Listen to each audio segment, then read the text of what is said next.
Aye, today is a very special episode. Guess what? Finally, we have an adult book about happiness, the Kenyan Happiness Manifesto. So it's for you who always curious, what is this happiness about? So I went above and beyond to deliver a product that you can resonate with. We can read the blurb together. What if happiness was not just a feeling, but a responsibility, a system, and a way of leadership? The Kenyan Happiness Manifesto challenges everything you thought you knew about happiness, leadership, and personal fulfillment. Moving beyond reactive mental health conversations, Sophia Waweru introduces a bold and proactive framework for cultivating conscious, happy humans and leaders from the inside out. This is not just a book, it is a call to rethink how we live, how we lead, and how we build society. This has been a beautiful work, especially because of the journey of beginning. As I always say, a journey of 1,000 miles begins with a single step. So when I began, I was just by myself. But then along the way, you come to learn there's a whole global community focusing on happiness. So this book takes that deep dive, starting from the origin of happiness, which is Athens, Greece, Aristotle, Socrates, and it goes on and on and on up to the modern positive psychology that we have to date. So it's a beautiful tour that I take you through globally, from now Athens all the way back to current trends who are practicing happiness. We have the United Arab Emirates that has a Ministry of Happiness.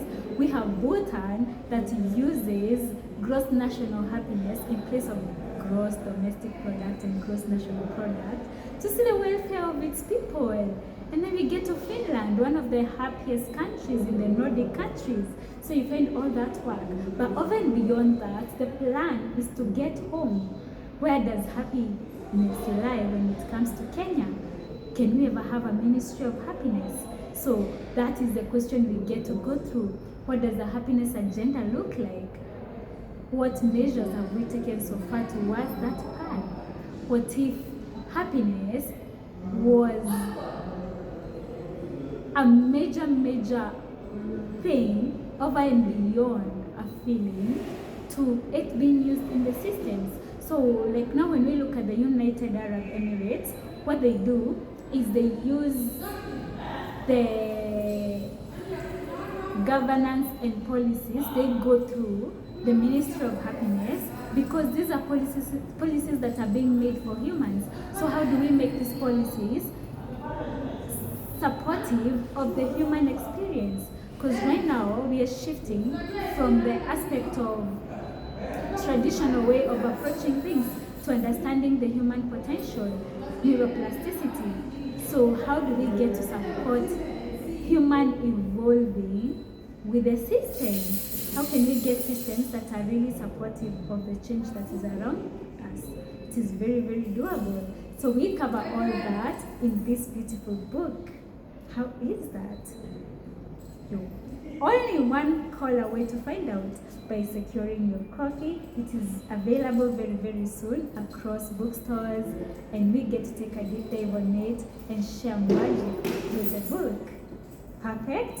Let's go do this. This is what we'll be doing, and actually we have a Sarit Expo next week where we will be covering a happiness masterclass to talk about this book and take a deep dive into the happiness philosophy, positive psychology, and how do we get to share happiness as a daily practice and a part of the society well-being, right?